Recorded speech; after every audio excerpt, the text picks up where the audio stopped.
રામનવમીના તહેવારને હવે ગણતરીના કલાકો જ બાકી રહ્યા છે ત્યારે બોટાદ શહેરના રાજમાર્ગો ઉપર પોલીસ દ્વારા ફ્લેગ માર્ચ કરવામાં આવ્યું હતું। આગામી રામનવમીના પવિત્ર તહેવાર નિમિત્તે બોટાદ જિલ્લાના ગઢડા, રાણપુર, બરવાડા અને બોટાદ એમ તમામ જગ્યાએ રામનવમીની શોભાયાત્રા નીકળનાર છે।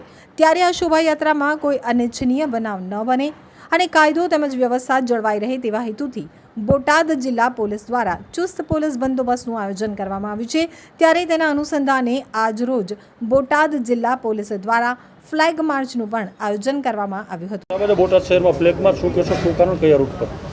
આવતીકાલે રામનવમીના તહેવાર અનુસંધાને બોટાદ જિલ્લામાં બોટાદ, ગઢડા, રાણપુર અને ઢસા ખાતે શોભાયાત્રાનું આયોજન છે। એ અનુસંધાને રેન્જ આઈજીપી શ્રી તેમજ ડીજી સાહેબની સૂચના મુજબ જિલ્લાની અંદર કાયદો વ્યવસ્થા શાંતિથી જળવાય અને લોકો આ તહેવાર શાંતિપૂર્વક ઉજવે એ માટે આજરોજ જે રૂટ ઉપર શોભાયાત્રાઓ નીકળવાની છે એ રૂટ ઉપર બોટાદ જિલ્લા પોલીસ એમની અલગ અલગ એજન્સીઓ જેવી કે એલસીબી, એસઓજી તમામ દ્વારા ફૂટ પેટ્રોલિંગનું આયોજન કરવામાં આવ્યું છે। રૂટ ઉપર જે એવી જગ્યાઓ છે કે જ્યાંથી યાત્રા પસાર થતી વખતે કોઈ મુશ્કેલી ના પડે એ તમામ વસ્તુને ઓબ્ઝર્વ કરશે પોલીસ અને બંદોબસ્ત અનુસંધાને જરૂરી તમામ તકેદારી રાખશે। સર, અંદાજે કુલ કેટલો સ્ટાફ કાલ શોભાયાત્રા દરમિયાન કાર્યરત રહેશે સમગ્ર જિલ્લામાં? જિલ્લા પોલીસ દ્વારા જે રીતના મેં 4 સ્થળો કીધા